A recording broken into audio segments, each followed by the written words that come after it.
जय श्री महाकाल दोस्तों। Class 11th में अपन ने जो है मोशन इन स्ट्रेट लाइन अपन ने पढ़ा था। सरल रेखा में जो गति है इसको अपन ने पूरा चैप्टर कवर कर लिया। इसके बाद में अपन जो है देखो बहुविकल्पी प्रश्न, एमसीक्यू, मल्टीपल चॉइस क्वेश्चन जो है अपन देखेंगे। प्यारे दोस्तों, अगर आपने अभी तक सारे वीडियो नहीं देखे हैं तो प्लेलिस्ट बनाकर मैंने अपलोड कर रखे हैं। आप आपके अपने यूट्यूब चैनल फास्ट लर्न पर आप उसमें जाकर देख सकते हो और आप ऐप भी इंस्टॉल कर सकते हो।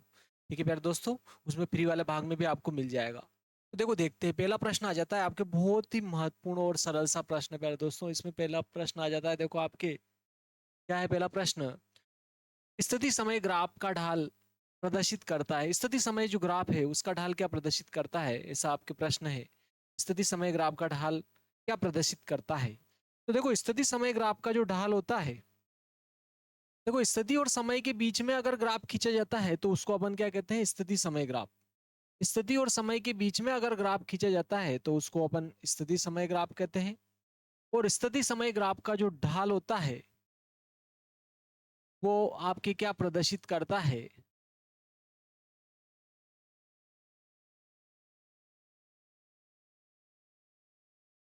स्थिति समय ग्राफ जो होता है उसका जो ढाल होता है वो क्या प्रदर्शित करता है, अपन देखते देखे। देखो स्थिति और समय, अगर अपन समय को क्या करें एक्स अक्ष पर ले ले और वाई अक्ष पर अपन किसको ले, स्थिति को ले। ठीक है, इधर तो अपन ने क्या ली, स्थिति, और वाई अक्ष पर समय ले लिया, तो इसको कहेंगे स्थिति और समय के बीच खींचा गया ग्राफ। और एक समान त्वरित गति के लिए स्थिति समय ग्राफ जो है समय अक्ष से झुकी हुई एक सरल रेखा होती है। एक समान गति के लिए स्थिति समय ग्राफ जो है समय अक्ष से झुकी हुई एक सरल रेखा होती है।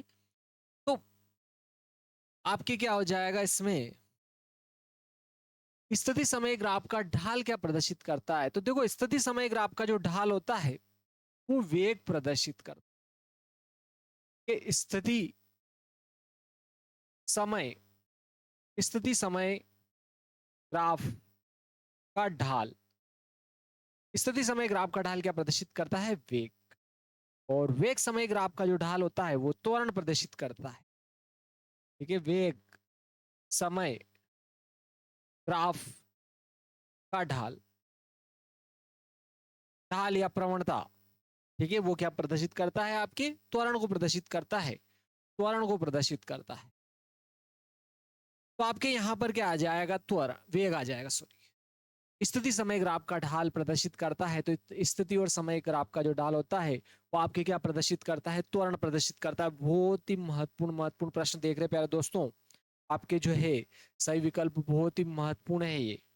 आपको सारे के सारे अंत तक देखना बहुत जरूरी है प्यारे दोस्तों। और कमेंट में जरूर लिखे आपको सरल लग रहा है कि नहीं लग रहा है, आपने वीडियो देखा है कि नहीं नहीं देखे। सारे वीडियो जो है मैंने प्ले लिस्ट बनाकर डाल रखी है, करीबन 12 वीडियो है आपके। तो आप जरूर उनको देखिए, उसके बाद में प्रश्न करोगे तो आपको बहुत सरल लगेंगे, सिंपल। चलो नेक्स्ट प्रश्न आ जाता है आपके इसके बाद में। नेक्स्ट प्रश्न आ गया, देखो आपके यहाँ पर नेक्स्ट प्रश्न क्या है। स्थिति समय ग्राफ समय अक्ष के समांतर है, इसका क्या अर्थ है। क्या कह रहा है कि वो स्थिति समय ग्राफ जो है, देखो स्थिति और समय के बीच में अगर ग्राफ खींचेंगे तो इसको अपन स्थिति समय ग्राफ कहेंगे। स्थिति और समय ग्राफ, स्थिति और समय दोनों के बीच में अगर ग्राफ खींचेंगे तो इसको स्थिति समय ग्राफ कहेंगे। और स्थिति समय ग्राफ समय अक्ष के समांतर है, इसका क्या अर्थ है। देखो ये समय अक्ष है, इसके समांतर है, इसका क्या अर्थ है। ठीक है, इसका क्या अर्थ है, वस्तु एक समान वेग से गतिशील है। ठीक है, वस्तु क्या है, एक समान वेग से गतिशील है। वस्तु परिवर्ती वेग से गतिशील है। वस्तु स्थिर है। वस्तु एक समान त्वरण से गतिशील है। तो देखो वस्तु क्या हो जाएगी, स्थिर। वस्तु क्या होगी, स्थिर होगी। स्थिति समय ग्राफ, देखो ये मूल बिंदु के समय तो गुजर रहा है लेकिन इसकी स्थिति नहीं बदल रही है। देखो यहां देखोगे आपके समय देखो बढ़ा, यहाँ पुनः समय बढ़ा, यहाँ पुनः समय बढ़ा, यहाँ पुनः समय बढ़ा, लेकिन उसकी जो स्थिति है, पहले जो स्थिति थी वही है। तो इसका अर्थ क्या है, वस्तु स्थिर है। अगर वस्तु क्या होगी, स्थिर होगी। अगर वस्तु क्या होगी आपके, स्थिर होगी, वस्तु क्या हो जाएगी आपके, स्थिर। स्थिर होगी वस्तु। नेक्स्ट देखते देखे अपन। अगला आता है देखो, वेग समय ग्राफ द्वारा समय अक्ष से घिरा क्षेत्रफल क्या दर्शाता है। वेग समय ग्राफ द्वारा आपके समय अक्ष से जो घिरा क्षेत्रफल है वो क्या दर्शाता है, ऐसा आपके देखो प्रश्न है।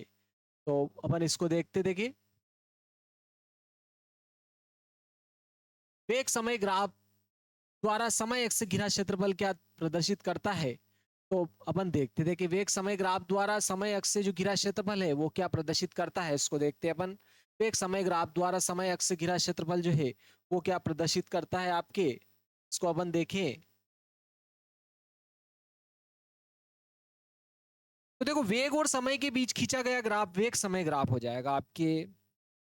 वेग और समय के बीच में अगर अपन ग्राफ खींचेंगे तो वो वेग समय ग्राफ हो जाएगा, ठीक है।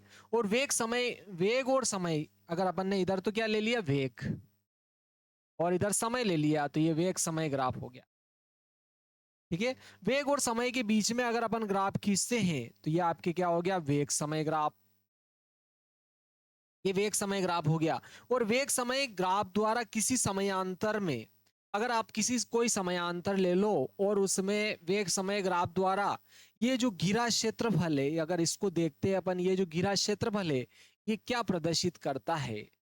वेग समय ग्राफ द्वारा समय अक्ष से घिरा क्षेत्रफल जो है वो आपके क्या प्रदर्शित करता है, ठीक है।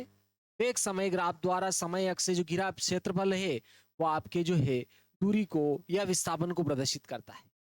प्यारे दोस्तों, वेग समय ग्राफ का ढाल आपके ध्यान रखना है। वेग समय ग्राफ का ढाल, ग्राफ का ढाल, इसको क्या लिखते हैं अपन, टेन थीटा, ठीक है। ये क्या प्रदर्शित करता है, त्वरण को, त्वरण को, एक्सक्लेरेशन को प्रदर्शित करता है, ध्यान रखना है। लेकिन वेग समय ग्राफ, वेग समय, वेग समय ग्राफ द्वारा समय अक्ष से घिरा क्षेत्रफल, समय अक्ष से घिरा क्षेत्रफल, घिरा क्षेत्रफल, ठीक है, क्या बताता है आपके, दूरी या विस्थापन, दूरी या विस्थापन को प्रदर्शित करता है, इसका ध्यान रखना है, ठीक है। दूरी या विस्थापन को प्रदर्शित करेगा आपके, इसका आपने को अच्छे से ध्यान रखना है। या तो आपके दूरी को प्रदर्शित करेगा या आपके काय को प्रदर्शित करेगा, विस्थापन को, दूरी या विस्थापन को प्रदर्शित करेगा, इसका ध्यान रखना है आपको। एक समय ग्राफ का जो ढाल होता है वो दूरी या विस्थापन को प्रदर्शित करता है, इसका अपने को अच्छे से ध्यान रखना है।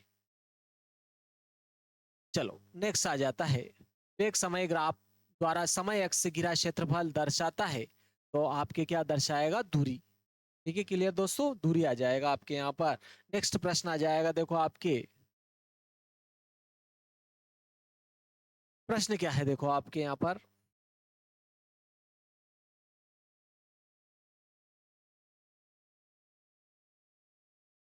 प्रश्न है आपके, देखो बहुत ही महत्वपूर्ण और बहुत ही सिंपल सा प्रश्न है और वेरी आईएमपी प्रश्न है आपके। देखो यहाँ पर क्या कह रहा है प्रश्न, एक लिफ्ट 8वीं मंजिल से नीचे आ रही है, ठीक है। लिफ्ट जो है देखो 8वीं मंजिल से नीचे आ रही है, ठीक है। कौन सी मंजिल पर है लिफ्ट, 8वीं मंजिल पर है और नीचे आ रही है, और चौथी मंजिल मंजिल पर पहुंचने वाली है। भाई वो चौथी मंजिल पर क्या होने वाली, पहुंचने वाली है। यदि भूतल को मूल बिंदु लिया उसने, भूतल जो है इसको क्या कहा, मूल बिंदु, मूल बिंदु लिया है इसने भूतल को मूल बिंदु, तथा ऊपर की ओर धनात्मक दिशा ली। अगर लिफ्ट ऊपर जाती है तो इसको क्या ले रहा हो, धनात्मक दिशा, धनात्मक दिशा ले रहा हो, धनात्मक दिशा ले तो निम्नलिखित में से कौन सा कथन सत्य है, ठीक है। कथन देखेंगे तो पता चलेगा। त्वरण धनात्मक है, वेग ऋणात्मक है, चाल शून्य है, विस्थापन शून्य है। तो देखो प्यारे दोस्तों, लिफ्ट नीचे जा रही है, ऊपर वाली दिशा को धनात्मक ले रहा है, ठीक है। तो क्या लेंगे अपन, वेग को ऋणात्मक लेंगे, ठीक है। तो कौन सा कथन सही रहेगा, वेग ऋणात्मक होगा, ठीक है, वेग ऋणात्मक है। चलो नेक्स्ट प्रश्न में आ जाते हैं, बहुत ही महत्वपूर्ण प्रश्न है प्यारे दोस्तों, बहुत ही महत्वपूर्ण प्रश्न है। मध्य प्रदेश बोर्ड तो इन प्रश्नों का दीवाना है, ठीक है। चलो देखते देखे, वेग समय ग्राफ समय अक्ष के लंबवत कब होगा, ऐसा कह रहा है कि वेग समय ग्राफ जो है, ठीक है, वेग समय ग्राफ, वेग और समय के बीच में अगर आप ग्राफ खींचते हो, ये इधर वेग लिया और इधर क्या ले लिया, समय, और इनके बीच में ग्राफ खींचेंगे, वेग समय ग्राफ हो जाएगा। और वेग समय ग्राफ समय अक्ष के लंबवत कब होगा, ऐसा कह रहा है वो कि इसके लंबवत कब होगा, कब होगा, एक समान गति में, तात्क्षणिक गति में, विरामावस्था में, कभी नहीं। तो प्यारे दोस्तों देखो, वेग समय ग्राफ समय अक्ष के, उसने कहा क्या है, समय अक्ष के लंबवत कब होगा।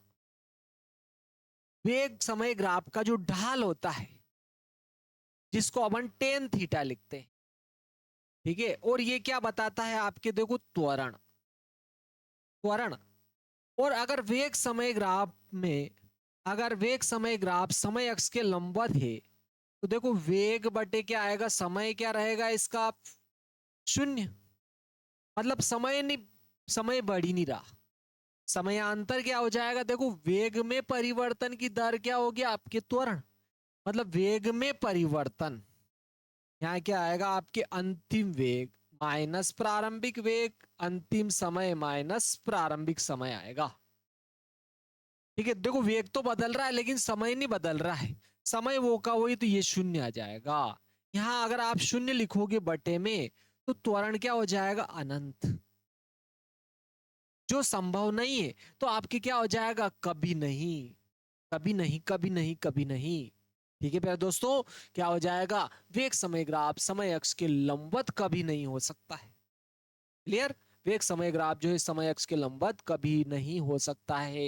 अगर आपने पिछले वीडियो नहीं देखे हैं तो आप उनको जरूर देखें, बहुत डिटेल में पढ़ा रखे मैंने, आपको बहुत अच्छे से समझ में आएंगे, तो आप उनको जरूर देखें प्यारे दोस्तों। देखो आपके नेक्स्ट प्रश्न आ जाता है, इसी क्रम में आपके जो है नेक्स्ट प्रश्न है, ठीक है, इसी क्रम में आपके नेक्स्ट प्रश्न क्या आता है, देखो नेक्स्ट प्रश्न आ जाता है, आपके रिक्त स्थान आया, देखो नेक्स्ट प्रश्न में, ठीक है, चाल का मात्रक है। तो देखो चाल और वेग, ठीक है, चाल और वेग, चाल और वेग दोनों के ही अगर मात्रक की अगर अपन बात करते हैं, ठीक है, चाल, चाल बराबर होता है देखो दूरी बटे समय, क्या होता है, दूरी बटे समय, और दूरी का मात्रक मीटर होता है, समय का मात्रक क्या होता है, सेकंड। तो इसका मात्रक क्या हो जाएगा आपके, मीटर प्रति सेकंड, या क्या हो जाएगा आपके, मीटर प्रति सेकंड। ठीक है, इसका मात्रक क्या हो जाएगा आपके, मीटर प्रति सेकंड हो जाएगा, इसका मात्रक क्या हो जाएगा, मीटर प्रति सेकंड। चाल का मात्रक, ऐसा ही मात्रक कह दो कि मात्रक कह दो, कुछ नहीं पूछता है। तो फिजिक्स में अगर अपन जो है बात कर रहे हैं तो ऐसा ही मात्रक लेंगे, ठीक है, अगर कुछ नहीं दिया है तो फिजिक्स में अपन ऐसा ही मात्रक लेंगे। सही विकल्प में भी सारे देने पर अगर दोनों दे रखे, सीजीएस भी दे रखा है, आपके एमकेएस भी दे रखा है, तो फिर दोनों भी ले सकते हैं। ठीक है, अगर मान लिया जाए कि एसआई नहीं दे रखा है, तो एसआई या एमकेएस नहीं दे रखा है, तो फिर सीजीएस ही लगाएंगे, इसका अपने को ध्यान रखना है। चलो नेक्स्ट आ जाए, जब कोई वस्तु समान समयांतर में समान दूरी तय करती है तो इसे कहते हैं, देखो समान समयांतर में हर बार समान दूरी तय कर रही है, तो इसे क्या कहेंगे, कि वस्तु जो है, जब कोई वस्तु समान समयांतर में समान दूरी तय करती है, देखो हर बार समान समयांतर में समान दूरी तय करती है, तो वो एक समान चाल से जो है वो क्या हो रही है आपके, एक समान चाल से गतिमान। ठीक है, अगर कोई वस्तु जो है समान समयांतर में समान दूरी तय करती है, तो उसकी, तो इसे एक समान चाल कहते हैं। ठीक है, जब कोई वस्तु समान समयांतर में समान दूरी तय करती है तो इसे एक समान चाल, ठीक है, एक समान चाल कहते हैं। ठीक है, जब कोई वस्तु समान समयांतर में समान दूरी तय करती है तो इसे एक समान चाल, ये एक समान या समान चाल कहें, ठीक है, समान चाल है, एक समान चाल है तो इसे एक समान चाल कहते हैं। ठीक है, या एक समान चाल से जो है वस्तु क्या हो रही है आपके गति का, ठीक है, एक समान चाल है। चलो अगला आता है वेग प्रवणता का एसआई मात्रक। भाई वेग प्रवणता का एसआई मात्रक भी जो चाल का है वही इसका होगा। ठीक है, वेग प्रवणता का एसआई मात्रक भी क्या हो जाएगा आपके मीटर प्रति सेकंड। वेग प्रवणता का मात्रक आपके क्या हो जाएगा, आपके मीटर प्रति सेकंड हो जाएगा। वेग प्रवणता का जो एसआई मात्रक होगा वो क्या हो जाए, मीटर प्रति सेकंड। वस्तु की प्रारंभिक स्थिति व अंतिम स्थिति के बीच की न्यूनतम दूरी को कहते हैं। देखो वस्तु की प्रारंभिक स्थिति, अंतिम स्थिति और प्रारंभिक स्थिति के बीच की न्यूनतम दूरी को क्या कहते हैं अपन, विस्थापन कहते हैं। ठीक है, प्रारंभिक व अंतिम स्थिति के बीच की न्यूनतम दूरी कह दो कि आपके अंतिम और प्रारंभिक के बीच की न्यूनतम दूरी कह दो, क्या हो जाएगा आपके विस्थापन। क्या हो जाएगा प्यारे दोस्तों, विस्थापन कहते हैं। ठीक है, वस्तु की प्रारंभिक व अंतिम स्थिति के बीच की न्यूनतम दूरी को विस्थापन कहते हैं। समय के सापेक्ष वेग में वृद्धि को कहते हैं। देखो समय के सापेक्ष अगर वेग में वृद्धि हो रही है तो इसे क्या कहेंगे, समय के सापेक्ष वेग में वृद्धि हो रही है तो इसे क्या कहेंगे, वेग में वृद्धि जो है समय के सापेक्ष अगर, तो इसे क्या कहेंगे अपन, त्वरण। समय के सापेक्ष अगर वस्तु के वेग में वृद्धि हो रही है तो इसे क्या कहेंगे अपन, त्वरण, एक्सक्लेरेशन। समय के सापेक्ष वेग में वृद्धि हो रही है हर बार, अर्थात एक समान त्वरित गति हो रही है तो समय के सापेक्ष वेग में वृद्धि को क्या कहेंगे अपन, त्वरण कहेंगे। चलो नेक्स्ट प्रश्न आ जाता है आपके, देखो सत्य सत्य आ जाते हैं आपके। बहुत ही महत्वपूर्ण महत्वपूर्ण और सरल सरल से प्रश्न है प्यारे दोस्तों, और बहुत ही आईएमपी है। ये तो आपको याद होना ही चाहिए। ठीक है, अगर ये आपको याद नहीं है तो फिर आपको सारे जो है बारह पार्ट पार्ट जो मैंने जो है आपके अपने फास्ट लर्न यूट्यूब चैनल पर जो अपलोड कर रखे हैं, ठीक है, एक समान एक सरल रेखा में गति वाले जो पार्ट है इसमें प्ले लिस्ट बनाकर 12 पार्ट मैंने अपलोड कर रखे हैं, उनको आप जरूर देखें। ठीक है प्यारे दोस्तों, मैंने सभी चैप्टर जो है प्ले लिस्ट बनाकर अपलोड कर रखे हैं, आप जरूर देखें, एंजॉय करें प्यारे दोस्तों। क्या कह रहा है, तात्क्षणिक चाल व तात्क्षणिक वेग का अनुपात सदैव एक होता है। देखो तात्क्षणिक चाल और तात्क्षणिक वेग की अगर बात करें, अगर चाल और वेग की बात करते हैं, केवल चाल और वेग की अगर बात करें, केवल चाल और केवल वेग की बात कर रहे हैं अगर अपन, तो चाल वेग के वेग से बड़ा भी हो सकता है, इसके बराबर भी हो सकता है, लेकिन इससे छोटा नहीं हो सकता है, ध्यान रखना है। लेकिन उसने तात्क्षणिक बात करी तो किसी क्षण विशेष पर। ठीक है, तो देखो तात्क्षणिक वेग का परिमाण ही क्या होता है, आपकी चाल होती है, तात्क्षणिक चाल होती है, ये आपको ध्यान रखना है। तो जब ये दोनों क्या होंगे, बराबर होंगे, तो इनका मान सदैव क्या होगा, एक, क्या होगा, एक होता है। इसका ध्यान रखना, दोनों क्या होंगे, बराबर। तात्क्षणिक वेग का परिमाण, तात्क्षणिक वेग जो होता है इसका जो परिमाण अगर लोगे आप, ठीक है, इसका जो परिमाण लोगे तो वही क्या होगा, तात्क्षणिक चाल।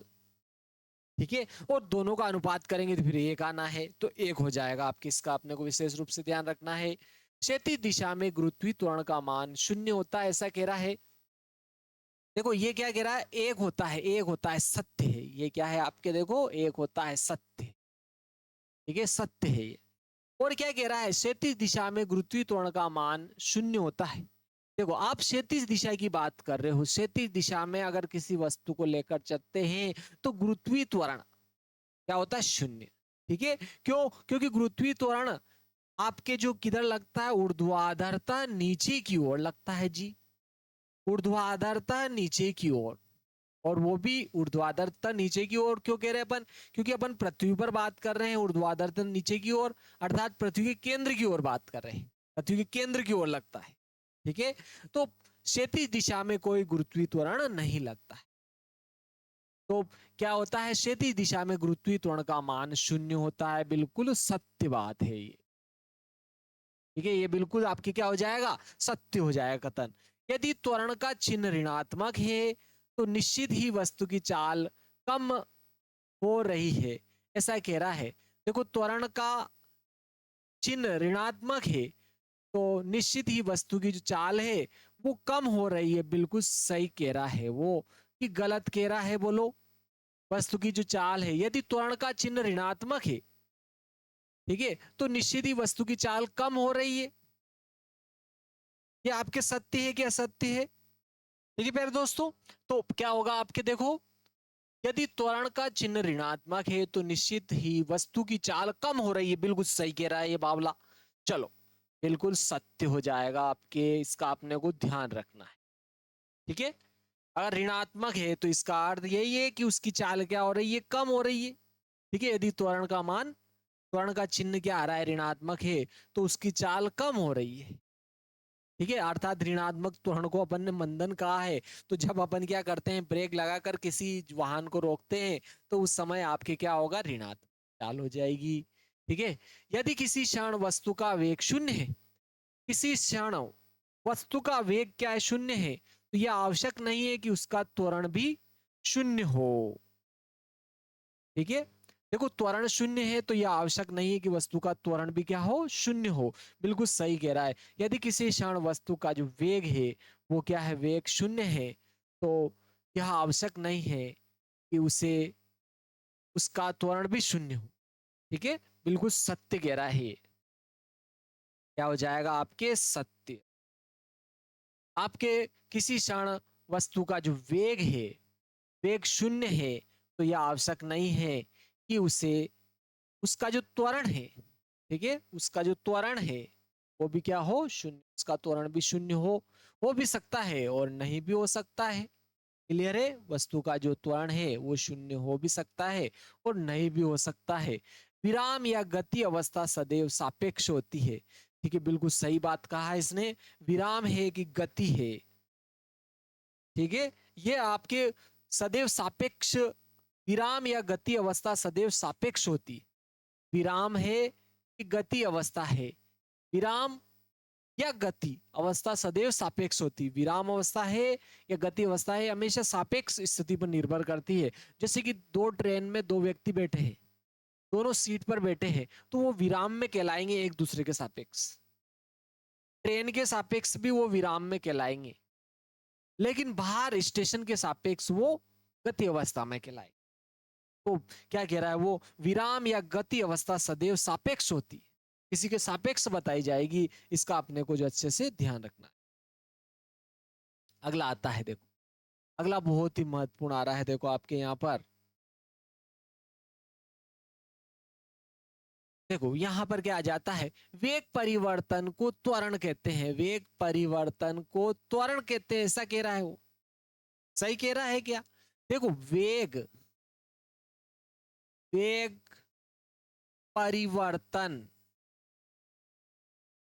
की दर, यह आपके त्वरण होती है प्यारे दोस्तों। अर्थात क्या हो जाएगी आपके, डीवी बाई डी टी, इसको त्वरण कहते हैं। वेग परिवर्तन की दर को त्वरण कहते हैं, ना कि केवल वेग परिवर्तन को। ठीक है, तो ये क्या हो जाएगा आपके, असत्य। ये कथन क्या हो गया आपके, असत्य कथन हो गया। अगला आता है, वृत्ति गति में एक चक्कर पूर्ण होने में उत्पन्न विस्थापन शून्य होता है। देखो, अगर कोई वस्तु वृत्ति गति कर रही है तो एक चक्कर अगर पूरा कर लेगी तो अब उसकी प्रारंभिक स्थिति भी वही हो जाएगी और अंतिम स्थिति भी वही होगी आपकी।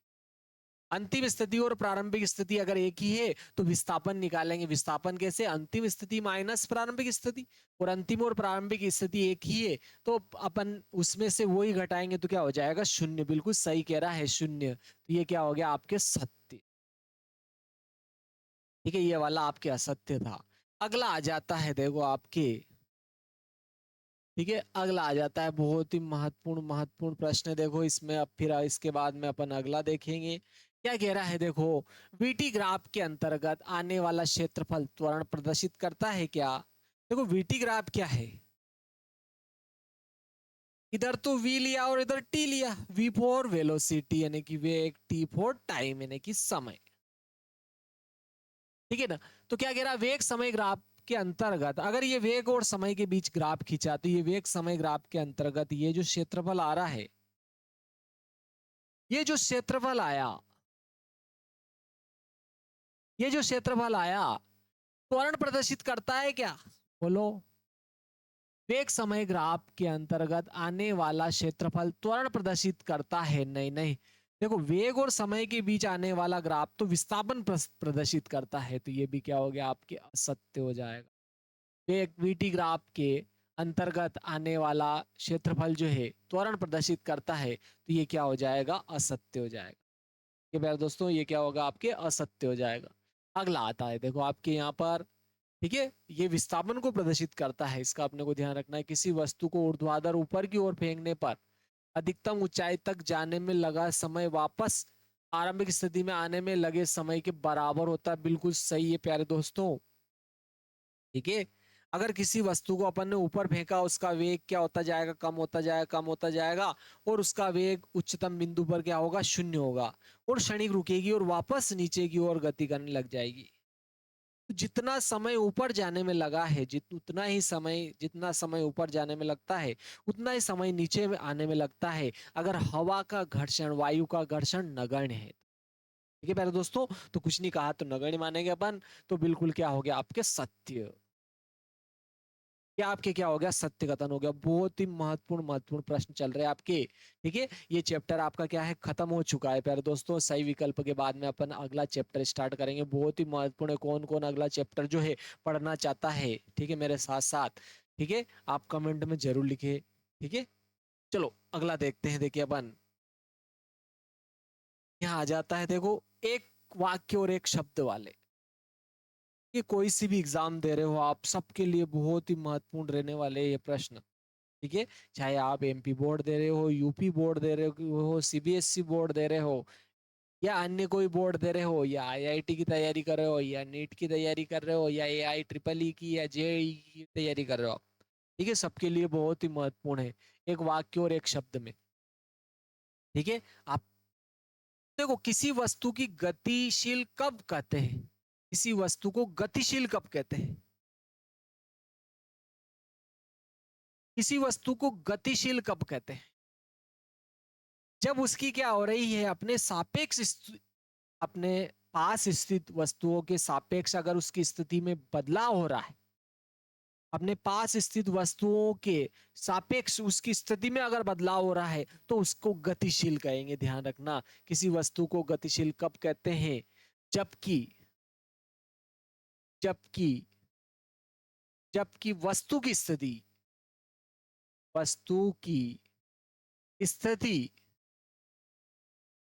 ठीक है, अन्य वस्तुओं के सापेक्ष, अन्य वस्तुओं के सापेक्ष बदलती है, बदलती है, ठीक है। वस्तु की स्थिति में अगर अन्य वस्तुओं के सापेक्ष बदलाव हो रहा है, तो वस्तु क्या कहलाएगी, गतिशील कहलाएगी, ठीक है। अगला आ जाता है, देखो ये आपके हो गया। किसी वस्तु को स्थिर कब कहते हैं, भाई सापेक्ष वस्तु के सापेक्ष अगर वस्तु की स्थिति नहीं बदल रही है, तो उसको क्या कहेंगे, अपन स्थिर कहेंगे। जैसे मैंने अभी ट्रेन का उदाहरण दिया था, ट्रेन में अगर दो व्यक्ति बैठे हैं एक सीट पर, तो वो ट्रेन चल रही है, लेकिन दोनों व्यक्ति एक दूसरे के सापेक्ष स्थिर है, ट्रेन के सापेक्ष भी स्थिर है वो, क्योंकि ट्रेन के साथ साथ वो भी चल रहे हैं। लेकिन ट्रेन के बाहर अगर कोई व्यक्ति है, पौधा है, वस्तु है, प्लेटफॉर्म है, तो उसके सापेक्ष वो गतिशील अवस्था में कहलाएंगे। तो क्या होगा, किसी वस्तु को स्थिर कब कहते हैं, यदि यदि सापेक्ष सापेक्ष वस्तु के साथ, सापेक्ष वस्तु के साथ वस्तु की स्थिति नहीं बदलती है, वस्तु की स्थिति, वस्तु की स्थिति नहीं बदलती है, नहीं बदलती है, जिसके रेस्पेक्ट में अपन बात कर रहे हैं, उसके सापेक्ष अगर उसकी स्थिति नहीं बदल रही है, तो वस्तु क्या कहलाएगी, आपकी स्थिर कहलाएगी। जैसे मैंने कहा कि ट्रेन में दो व्यक्ति बैठे हैं, तो वो दोनों व्यक्ति एक सीट पर बैठे हैं, तो वो एक दूसरे के सापेक्ष क्या स्थिर है, ट्रेन के साथ साथ वो भी चल रहे हैं, ट्रेन भी चल रही है, तो ट्रेन के सापेक्ष भी वो स्थिर अवस्था में है। लेकिन बाहर जो वस्तुएं हैं, ठीक है, ट्रेन चल रही है, बाहर जो वस्तुएं हैं, प्लेटफॉर्म है, कोई व्यक्ति खड़ा है, तो उसके सापेक्ष भी स्थिर रहेगा। मान लो दो ट्रेनें चल रही है, और दोनों ट्रेनें जो है एक सरल रेखा के अनुदिश, समांतर सरल रेखा के अनुदिश गतिशील है, और ये समान वेग से गतिशील है, तो भी वो दोनों ट्रेनें दूसरी ट्रेन के सापेक्ष भी वो स्थिर अवस्था में, आपने को ध्यान रखना है, ठीक है। तो चलो आ जाता है, नेक्स्ट आ जाता है, नियत वेग से गतिशील वस्तु का त्वरण क्या होता है? अगर कोई वस्तु नियत वेग से गतिशील है तो उसका त्वरण क्या हो जाएगा? शून्य। ठीक है, क्योंकि त्वरण क्या होता है? आप वेग में परिवर्तन की दर, अंतिम वेग माइनस प्रारंभिक वेग बटे समयांतर, यही होगा। क्योंकि आपके क्या है, देखो, नियत वेग से गतिमान है, अर्थात जो अंतिम वेग है वही क्या है? प्रारंभिक वेग। तो T2 माइनस T1 करेंगे तो अंतिम में से प्रारंभिक बराबर में से बराबर घटेगा तो शून्य हो जाएगा, उसका त्वरण क्या हो जाएगा? शून्य। ठीक है, त्वरण क्या होगा? शून्य। नियत वेग से गतिशील वस्तु का त्वरण शून्य होता है। ठीक है, अगला आता है ऋणात्मक त्वरण होने स्थिति समय ग्राफ कैसा होगा? देखो, ऋणात्मक अगर त्वरण है, ऋणात्मक त्वरण होने से स्थिति समय ग्राफ कैसा होगा? ठीक है, देखो, ये समय अक्ष की ओर झुकी हुई एक सरल रेखा होगी। ठीक है, अगर ऋणात्मक त्वरण आ रहा है, इसका अर्थ क्या है कि उसका वेग धीरे धीरे कम होते होते क्या हो रहा है? शून्य की ओर आ रहा है।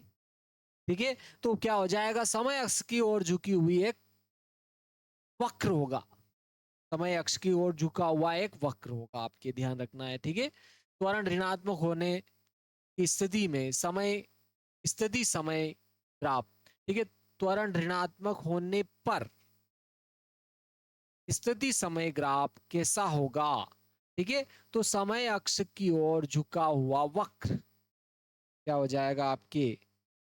इसका जो है समय अक्ष की ओर झुका हुआ एक क्या हो जाएगा? वक्र। समय अक्ष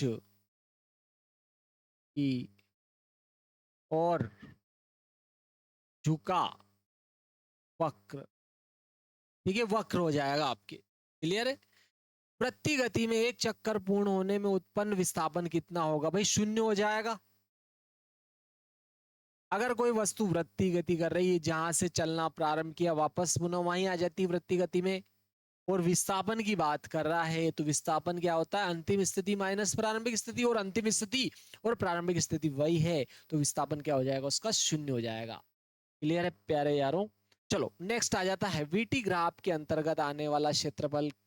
क्षेत्रफल क्या व्यक्त करता है? देखो, इसको अभी हाल अपन ने देखा भी है। ठीक है, वीटी वेग समय ग्राफ, आपके वीटी ग्राफ यानी कि वेग और समय के बीच खींचा गया ग्राफ, इसके द्वारा समय अक्ष से ये जो घिरा क्षेत्रफल है, या क्या बताता है? विस्थापन।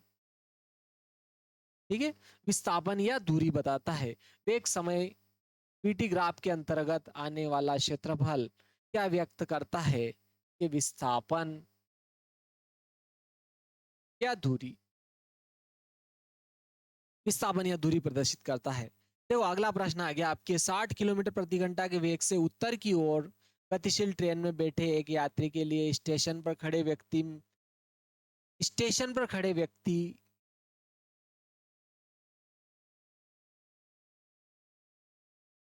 का वेग कितना होगा?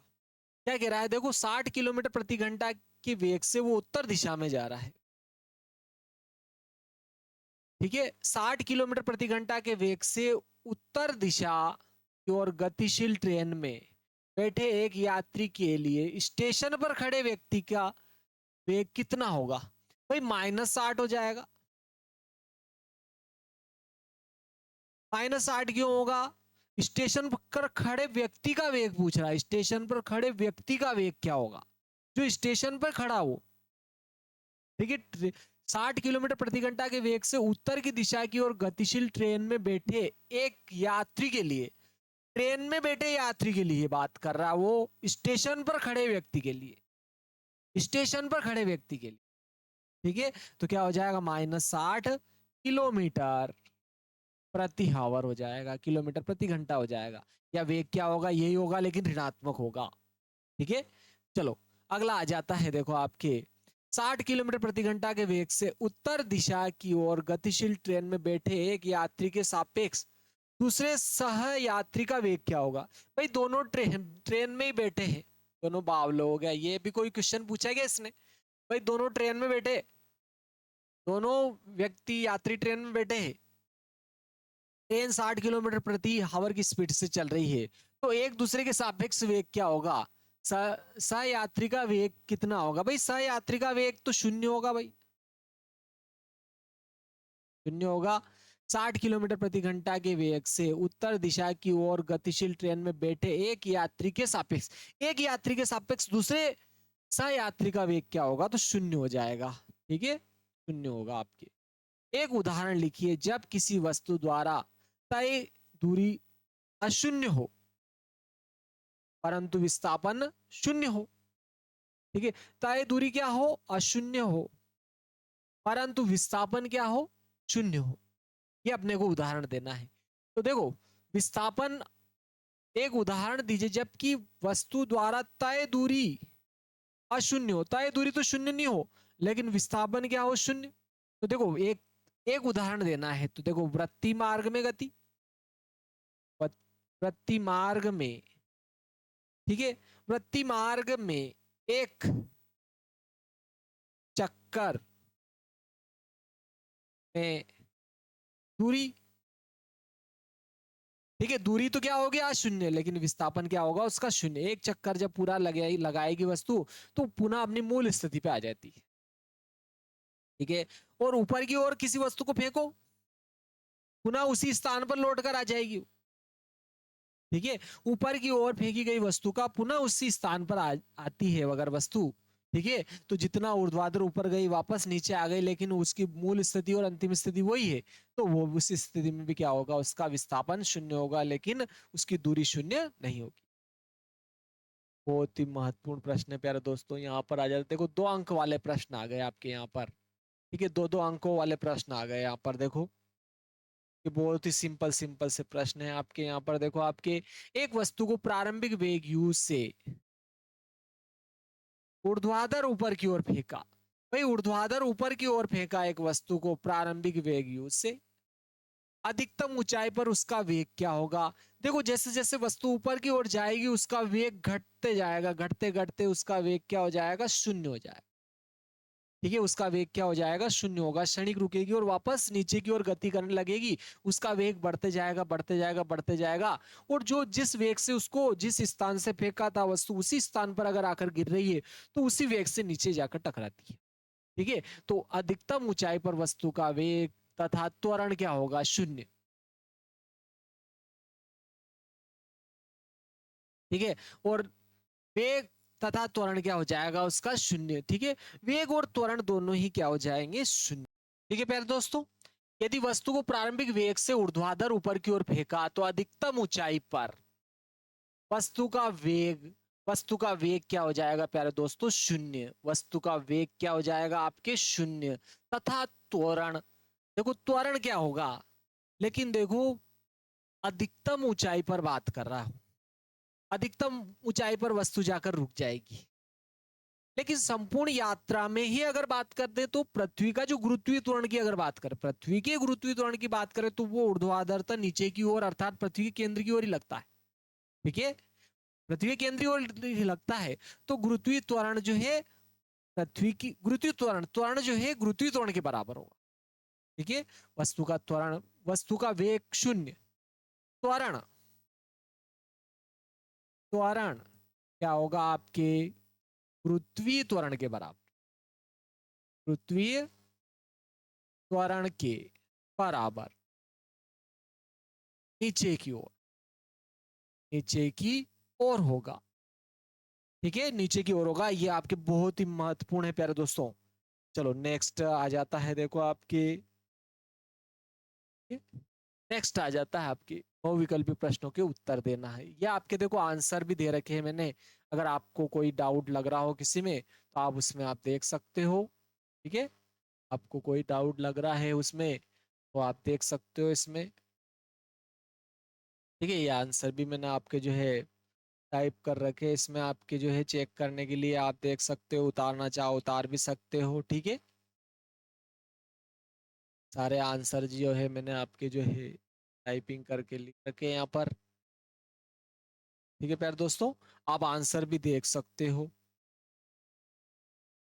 ठीक है प्यारे दोस्तों, अगर आपको वीडियो अच्छा लगा, उपयोगी लगा है तो इसको लाइक करें, चैनल को सब्सक्राइब जरूर करें और बेल आइकन को दबाना नहीं भूले प्यारे दोस्तों, तभी आप तक जो है नए-नए लेटेस्ट वीडियो पहुँचते रहेंगे। कोई भी समस्या आ रही है तो ज़रूर बोलें। प्यारे दोस्तों, बहुत ही महत्वपूर्ण रहने वाला है। आप किसी भी एग्ज़ाम की तैयारी कर रहे हो, कॉम्पिटिटिव एग्ज़ाम्स की तैयारी कर रहे हो, इतना तो आपको याद होना ही चाहिए, ये आपके 11th के पाठ्यक्रम से लिया गया है। ठीक है प्यारे दोस्तों, जो कि आपका आधार पाठ्यक्रम भी है, आपका स्तंभ नींव जो है मजबूत करने के लिए बहुत ही पर्याप्त है दोस्तों। तो नेक्स्ट वीडियो में मिलते हैं। जय श्री महाकाल दोस्तों, पूरी प्लेलिस्ट ज़रूर